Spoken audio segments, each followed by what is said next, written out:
Bienvenidos, queridas amigas, Maygualida nos acompaña hoy día, Maygualida Pérez, y nos acompaña Cristina Labat también, para comenzar con este capítulo 18 de Los Ojos y Oídos de Tomás Lara, siguiendo con esa inquietud de los amigos de Pablo, que Pablo llega, que no llega, que viene del exilio, que lo van a recibir bien, que lo van a recibir mal, y ahí estamos luchando por entender qué es lo que va a pasar. Así que vamos a iniciar, como siempre, con Cristina Labat con su fragmento en francés. Adelante, Cristina Labat. Une lettre rien arrive, le poète est vivant et tout s'éclaire. Mais les choses ont changé le lendemain. D'une manière ou d'une autre, il s'avérait que les conversations téléphoniques avec Lynch étaient presque calmes. Le matin, Volodovia est passé me voir vers 10h30 en me disant que c'est Pablo était impliqué dans des choses dans lesquelles il nous avait entraînés, qu'il n'avait aucune communication certaine de son arrivée pour le 26. Albertina m'a dit du château que l'annonce d'un tel jour d'arrivée n'apparaissait nulle part. Plus tard, j'ai compris qu'une lettre aérienne de Pablo était arrivée confirmant qu'il venait par bateau à Montevideo.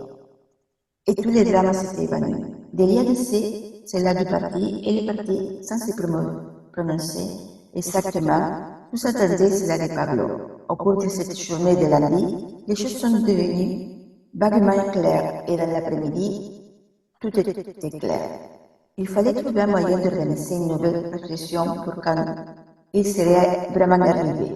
Arrêtons de penser à Chanel et aux lignes téléphoniques sous-marins. On a cessé de penser à cet ami mystérieux qui se trouvait en Suisse et qui avait vu Pablo pour la dernière fois le 24 juillet, lorsqu'il était parti en voiture. D'après ce qu'il m'a dit, fourni. La chaîne a entendu au téléphone la semaine précédente. Ami mystérieuse qui ne pouvait pas s'appeler le samedi parce qu'on les supposait en montagne aussi.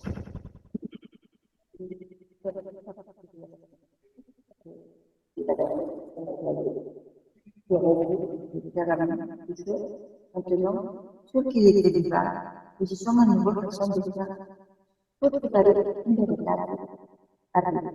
Les voix des alarmes, les soupçons, les plus sombres ont été un instant laissés pour compte. Le comité a été dépassé tous les fonds récoltés pour embaucher un groupe de musiciens, imprimer des affiches, etc. Louer un micro pour la chorale, fallait tout recommencer. Mais avant, ils se sont passés quelques jours durant lesquels il y a eu une sorte de pause dédiée aux commentaires et autres choses. Bravo. Merci. Y como estábamos diciendo, en el Caupolicán había un acto público para escuchar a César Godoy. Como a las 10:30 me llamó el gordo del aeropuerto para pedirme que fuese alguien más a acompañar a él. Pero solo había 4 o 5 personas con ellos y se notaba mucha policía internacional y carabineros en cantidad, lo cual podía significar algo. Llamé inmediatamente al Caupolicán para ubicar a algunas personas. Salió Wilfredo Mayorga al teléfono, el cual me dijo que tratarían de encontrar a las personas que yo indicaba, Coloane, Manuel Solimano, etc. Pero a renglón seguido apareció un señor Valenzuela, creo responsable de lo que ocurriría allí, el cual me explicó datos oficiales sobre lo que yo quería. Comprendí que se trataba de algún achimandrista del Partido Comunista y en un lenguaje bastante golpeado le dije que solo trataba de encontrar algunos amigos míos y de Pablo que fueran a ver qué pasaba en Los Cerrillos, donde Hormiga estaba sola. Los Cerrillos es el aeropuerto. Pues concertado con Camilo Mori para arrendar un taxi e irnos de nuevo a la estación aérea, nos juntamos frente a la casa de don Carlos Vicuña para llegar a Baquedán a fin de recogerlo de pasada. Pero como no estuviera en casa, sino en una quinta por el camino de Santa Rosa, nos fuimos solos Mori, la Maruja y yo. Sin haber tanta gente como el día anterior, animación no faltaba otra vez y se repitió un poco la escena del día anterior. El tiempo malo, igualmente sin noticias muy claras del tal avión esperado. Las mismas o casi las mismas personas. El restaurante lleno de nuevo.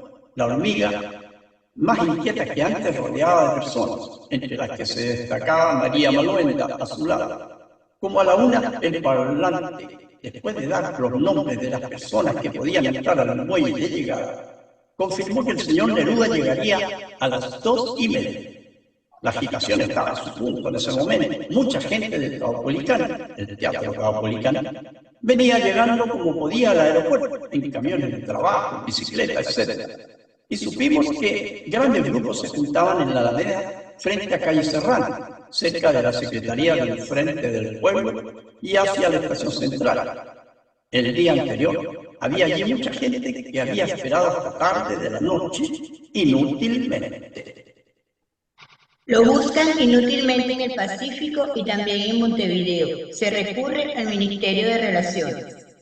Encontré a Coloane que venía de almorzar algo en una quinta-restaurante que había por allí cerca, con Juvencio, Eslava y otras personas. Apareció Blanquita McFadden, de nuevo con Huerta, aunque me había dicho por la mañana que no podía ir a Los Cerrillos porque estaba resfriada a causa del frío del día anterior, y nos sentamos en una mesa hacia el lado del camino. La hormiga, con muchas otras personas, estaba hacia el otro lado, hacia el campo de aterrizaje. Estuve conversando con Olga Hurtado, a quien no veía hacía mucho tiempo por encontrarse en Europa. El tiempo pasaba y el avión anunciado no aparecía por parte alguna. El comandante del aeropuerto nos comunicó de pronto que un panagra se acercaba, pero que el señor Neruda no venía allí. No pudimos creerlo y todo el mundo se agitó. Eran las 3:30 de la tarde. La verdad es que esperábamos que de un avión cualquiera bajaría Pablo de un momento a otro. Pues de aquel no bajó, por cierto. No podíamos creerlo. Cuando recién aterrizaba creímos ver en un señor que agitaba la mano desde la primera ventanilla a nuestro amigo, pero no. En cada pasajero que asomaba la cabeza por la puerta de la cabina nos parecía reconocer los rasgos de Pablo. Los periodistas subieron decididamente al avión. Subieron también unos carabineros, lo cual nos dejó en suspenso por unos minutos. ¿Qué pasaba? Nada, simplemente nada. No venía allí, y eso era todo. El comandante de la nave dijo que no sabía nada, pero todos nosotros habíamos escuchado el parlante cuando había dado la noticia de que allí venía. Se había fumado en el camino. Rumores alarmantes empezaron a circular entre los asistentes, que afortunadamente se deshacían allí mismo enseguida. Salimos al hall grande, desilusionados, a ver cómo estaban nuestros amigos, la hormiga especialmente. Nos dijeron que lloraba de nervios junto a María Maluenda. En ese momento alguien vino a decirme que unas niñas que llegaban en el Panagra habían dicho que habían visto a Pablo en Antofagasta el día anterior. Bastó esta aseveración para darle crédito enseguida. León Chamude fue y vino a darle vueltas a la casa, y durante un momento hubo un suspiro de alivio entre la muchedumbre. Estaba en Antofagasta. Pero mientras me detenía a conversar a la salida del restaurante con Manuel Solimán, su mujer, la Meche y unas niñas, el rumor fue desmentido. No había tal, eran pareceres solamente. Lo que se había dicho era muy diferente. En aquel avión viajaba una persona parecida, etc. Volví preocupado al restaurante a sentarme con Blanca. McFadden. No estaban muy alegres ellas ni Pablito Huerta. Este último miraba disgustado a la gente que se movía allí dentro. Entraba, se saludaba, se conocía en suma. Puse mi pesado abrigo azul oscuro sobre una silla y traté de enhebrar una conversación, pero no salía. En un momento determinado, Pablito, mirando a Blanca ansiosamente, le dijo, mirando hacia donde estaba Carlos Vicuña con Diego, «Qué feo es Vicuña, Fuentes, ¿no?» Guardamos silencio. Blanquita, por su parte, se sumó luego a las amargas observaciones, mostrándome a una muchacha que pasaba ya lejos, diciéndome que parecía un cura. Y no obstante, por su causa, había debido sufrir mucho la Gigi durante sus amores con Antônio Aparicio. Chega uma carta aérea, o poeta está vivo e tudo fica claro. No. Mas as coisas mudaram subitamente no dia seguinte. Sem saber como, de repente, descobriu-se que as conversas telefônicas com Link estavam quase calmas. De manhã, Voladia veio me ver por volta das 10h30, me dizendo: desse Pablo, as coisas que ele nos havia colocado, que não houve comunicação certa de sua chegada até o 26º. Albertina me disse, logo no início, que não havia informado, anunciado o dia da chegada, etc. Mais tarde, soube que uma carta aérea havia chegado de Pablo, confirmando que ele estava vindo de barco para Montevidéu e todo o drama havia desaparecido no ar. De onde vinha a alegação de que o 26º chegou ao meio-dia? Délia dizia pelo partido e o partido, sem se pronunciar exatamente, implicava Pablo. Durante aquele dia, segunda-feira, as coisas ficaram vagamente claras e à tarde tudo estava claro. Era preciso ver uma forma de organizar uma nova recepção para quando se soubesse positivamente que ele estivesse chegando. Como ya eran más de las 4 de la tarde y no se esperaba ningún avión hasta las 7 de la noche, decidí regresar a Santiago en el automóvil del doctor Correa, con quien me había puesto de acuerdo previamente y me hacía señas desde lejos. Quedamos de reunirnos esa noche en el nuevo Ampro Arte con los demás miembros del comité para examinar la situación y ver si había novedades. En la Alameda había grandes grupos de personas que esperaban a Pablo. Después supe que habían improvisado un desfile de algunas cuadras y César Godoy les había hablado en la Plaza Bulnes. La reunión del comité aquella tarde fue verdaderamente ominosa. Estábamos desconcertados y cabizbajos: Silvia Taller, Inés Moreno, Fernando Medina, Diego, González Vera, Mori, etc. Roberto Parada propuso para ir a un diario donde tenía un amigo vinculado a una agencia de noticias internacionales a ver si sabía algo. Fue, lo esperamos.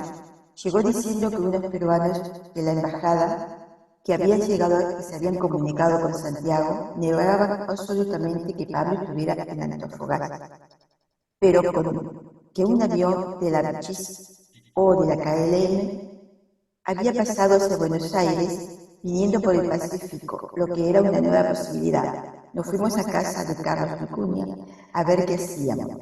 En el departamento del 6º piso, frente al Parque Forestal, resolvimos que González Vera, Mori, Diego y él se entrevistaran con García Oldimini, el secretario de Relaciones, para pedir oficialmente noticias. Yo volví a mi casa. Esa misma noche me comunicaron por teléfono lo tratado con Oldimini. Había pedido ya noticias en la embajada de Montevideo y nada sabía mencionar.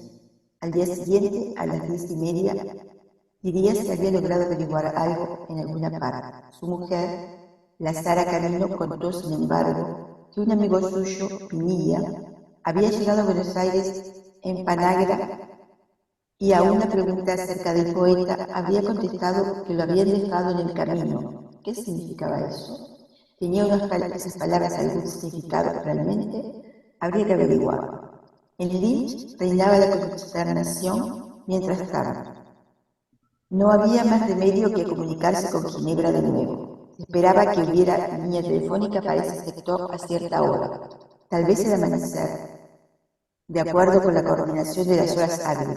Nos imaginábamos a la hormiga agotada, a más no poder con tantas emociones durante tantos días casi sin dormir. Al pie de la página dice: las confusiones y citas equivocadas sobre la llegada de Neruda a Chile escondían un secreto amoroso. De regreso en barco hasta Montevideo con Matilde Urrutia, la misteriosa Rosario de la Cerda de los versos del Capital. Llega una carta aérea, el poeta está vivo y todo se aclara. Pero las cosas cambiaron súbitamente al día siguiente, sin saber cómo. De pronto, resultó que las conversaciones por teléfono con Lynch resultaron casi tranquilas. Al referirse a Lynch, es la calle Lynch en el barrio alto de Santiago, en donde estaba la casa. Por la mañana Bolodia pasó a verme como a las 10:30, diciéndome que este Pablo, en las cosas que nos había metido, que no había ninguna comunicación cierta de su arribo hasta el 26. Albertina me dijo, ya temprano, que no constaba en ninguna parte el anuncio de semejante día de llegada, etc. Más tarde supe que había llegado carta aérea de Pablo confirmando que se venía en barco hasta Montevideo, y todo el drama se había desvanecido en el aire. ¿De dónde había salido ahora la afirmación de que llegaba el 26 al mediodía? Delia decía que del partido, y el partido, sin pronunciarse exactamente, daba a entender que de Pablo durante ese día lunes las cosas se aclaraban vagamente y por la tarde ya todo estaba claro. Había que ver cómo de modo de organizar una nueva recepción para cuando se supiese positivamente que llegaba. Dejamos de pensar en Ginebra y en las líneas telefónicas submarinas. Dejamos de pensar en aquel amigo misterioso que había en Suiza y que había visto a Pablo por última vez el día 24 de julio, al partir en un automóvil, según contaba la hormiga, haberle escuchado por teléfono la semana anterior. Amigo misterioso a quien no se podía llamar los sábados porque lo suponíamos en las montañas espiando hasta las últimas vislumbres del día, y que quién sabe si fuera la última persona que hubiese visto para siempre a nuestro querido amigo. Ahora, ya seguro de que estaba vivo y venía tranquilamente acomodado en el Giulio César a través del Atlántico, solo nos quedaba recapacitar en cómo hacer de nuevo para preparar una verdadera llegada. Las voces de alarma, las suspicacias más sombrías quedaron de momento atrás. El comité había gastado todos los fondos reunidos en lograr una banda de músicos, imprimir unos carteles, etc. Contratar una micro para el coro. Había que empezar de nuevo. Pero antes pasaron algunos días durante los cuales hubo una especie de pausa dedicada a comentarios y otras cosas. Miren ustedes lo que está sucediendo aquí.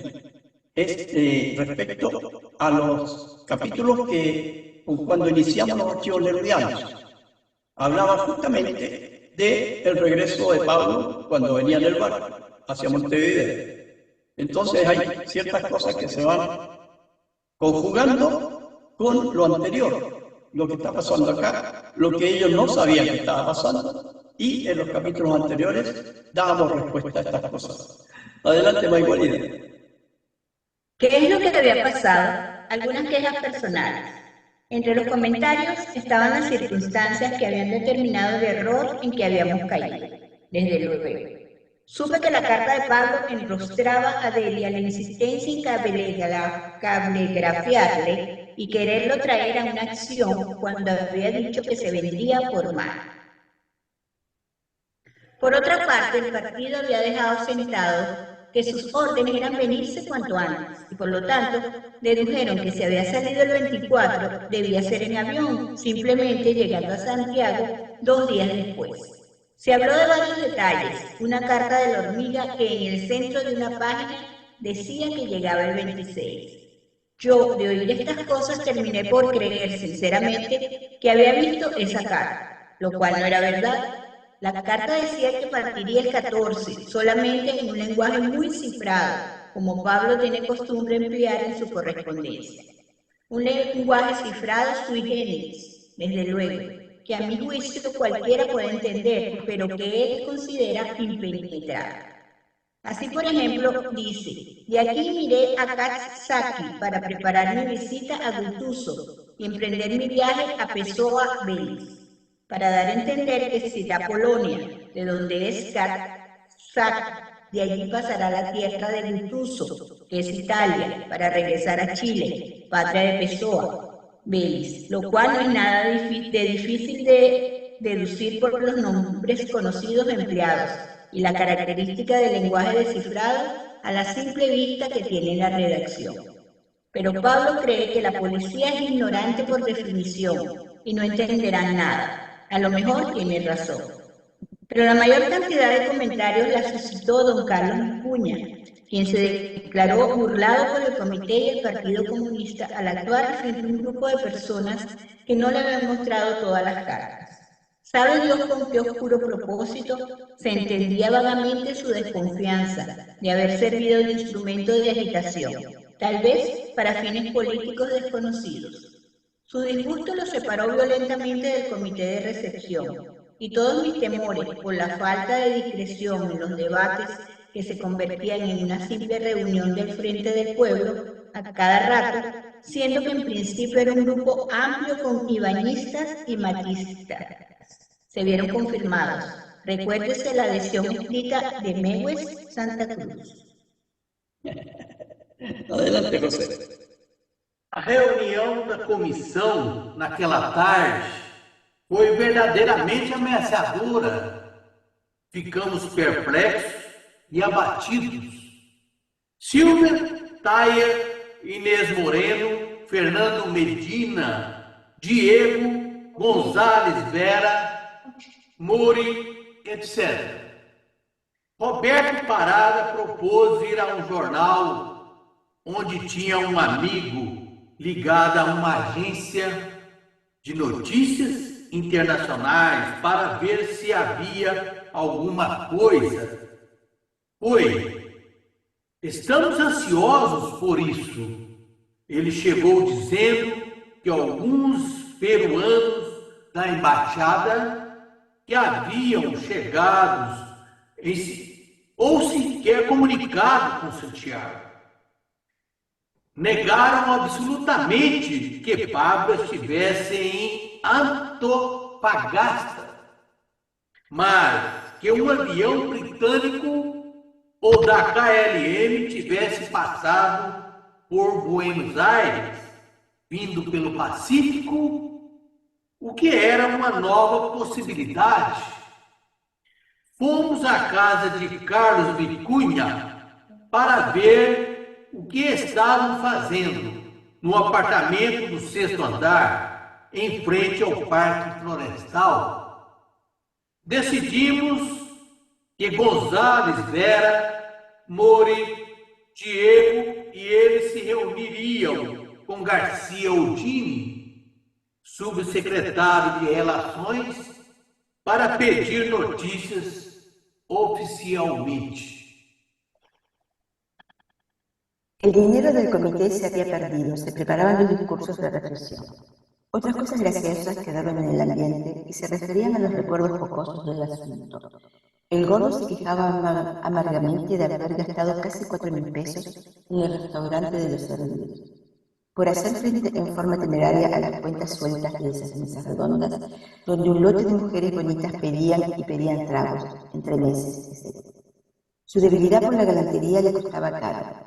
Antes, pues, de reunir de nuevo el comité, hubo que dar explicaciones a Vicuña, a quien visitaron La Hormiga y Bolonia, con tal objeto. Puestas las cosas en su sitio y ya con datos ciertos de la llegada de Pablo a Río y Montevideo, se ordenó de nuevo el trabajo, esperando de fijar definitivamente la fecha de recepción, al comunicarnos telefónicamente con el viajero el domingo 10 de agosto desde Uruguay. En la primera reunión de esta nueva serie, a la que sí asistí en el bar de Pro Arte, en una mesa abierta al fondo, con apenas 4 o 5 personas, me encontré con la novedad que Diego proponía grandes empresas de financiamiento a base de palabras, solamente para enviar 2 o 3 personas a buscar a Pablo, para acompañarlo hasta Santiago. Me pareció que eran acuerdos de partidos, pero sentí también que era un exceso proyectar esas cosas a base del entusiasmo innominado de los amigos que tenían que aguantar esos maquiavelismo baratos de las estrategias políticas. Se equivocaban hasta las comunicaciones con Pablo, haciéndonos votar la plata tan inútilmente, cómo acababa de ocurrir. Me fui sin grandes ilusiones de que consiguieran lo que querían, antes de que terminara la sesión, cuando hacía un nuevo recuento con las personas a las cuales se le ponía a sacar todavía algo. A pesar de mis temores, consiguió el dinero. Sin embargo, en la última reunión realizada el día miércoles 6, estaba todo listo. Encontré allí caras de la reunión inicial: Verónica Cerceda, hija de Lila Bianchi, la misma Lila de la Comisión de Finanzas, Sergio Insunza, Jorge Giles como factum de todo, un camarada obrero, Diego, don Carlos Vicuña, etc., Silvia Teia y otras personas. Sesionaban en la sala chica al lado de la escala, o más bien del pasillo que va hacia el bar. Estaba Enrico Bello. Se discutió que si se gastaría de nuevo dinero con una banda y no recuerdo en qué quedamos. Se le planteó el viaje a Montevideo a don Carlos y quedó de contestar. Plata había. Dijo que si lograba postergar una prueba en la corte y no sé qué más, aceptaría. Cuando yo me incorporé a la reunión, ya habían decidido los pormenores del acto público en la Plaza Bulnes. Se trataba entonces de que solo hubiese dos discursos, uno del comité y otro de un representante gremial, más el de Pablo. Se propuso a Camilo Mori, pero este no había hecho nunca tal cosa y se negó. Se propuso a González Veras y solo de imaginármelo hablando en un sitio abierto con su lenguaje telegráfico me espanté. Me señalaron a mí y en vista de la circunstancia, para ayudar de algún modo a que las cosas salieran lo mejor posible, no tuve más remedio que aceptar, sin creer que eso fuera lo ideal. Lo dije allí, estaba demasiado ligado a la persona del homenajeado para que fuera lo ideal. A mi juicio, se necesitaba alguien más distante, que le diera un respaldo público más visible. Don Carlos, a mi juicio, estaba indicado, pero él se negó por las circunstancias de su viaje a esperarlo. ¿Y cómo llegaría con él? No se veía llegando y recibiéndolo al mismo tiempo. Era importante, mucho más importante que fuera yo, desde luego, y acepté. Se acordó encontrar un altoparlante para recorrer la ciudad el lunes próximo, que se suponía llegaría el avión. El barco atracaba a las 4 de la tarde en Montevideo y salía el lunes el LAN de Bolabache. Vai, José. O dinheiro do comitê havia perdido. Prepararam os discursos da recepção.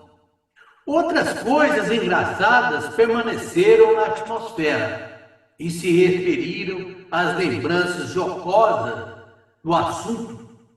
O corpo queixou-se amargamente de ter gasto quase 4.000 no restaurante de Los Cerrillos por enfrentarem prudentemente as pontas soltas daquelas mesas redondas, onde muitas mulheres bonitas pediam bebidas, pediam petiscos, etc. Sua fraqueza para a galhardia lhe custou caro. Antes, então, de voltar a convocar a comissão, teve de dar explicações. A Vicunha, a quem visitou a Formiga, a volantía para ese fin. Proyectos sobre la nueva recepción nacional en la órbita privada. El domingo no hubo mayores novedades. No falta decir que yo fui el viernes por la noche con González Vera y Camilo Mori, donde don Carlos, a saber su respuesta en su casa frente al parque. Llegamos allí poco después de las 9 y pasamos a una sala de estar, donde comían en un rincón su señora y una hija casada con su marido. Él no estaba. Llegó enseguida mientras esperábamos y todo quedó arreglado. Tenía hasta su certificado de vacuna listo. Parecía optimista y decidido. Nos fue a dejar en ascensor abajo, por si estuviera cerrado. Era las 10 de la noche. Me fui a casa preocupado de llamar a Solfo Tapia, a quien había propuesto para que nos acompañara al día siguiente al Ministerio del Interior. a entrevistarnos con el nuevo ministro, almirante Torres L., para saber qué pensaba en realidad el gobierno. Una proposición mía. Sucede que en Valparaíso le habían confiscado el equipaje y había estado detenido durante horas por Orlando Millas, un periodista que volvía de la Conferencia Económica de Moscú, porque la policía creía que traía propaganda soviética y además su llegada podría estar encubriendo el arribo de Nerú. ¿Qué significaba esto? Información del Mercurio que es tan para. Había cambiado de opinión el gobierno con el nuevo ministro del Interior. Julio Salcedo, que estaba allí presente, dijo conocer al almirante y habíamos acordado acercarnos a él. Me pareció conveniente que nos acompañara el presidente de la Cámara de Diputados en todo caso.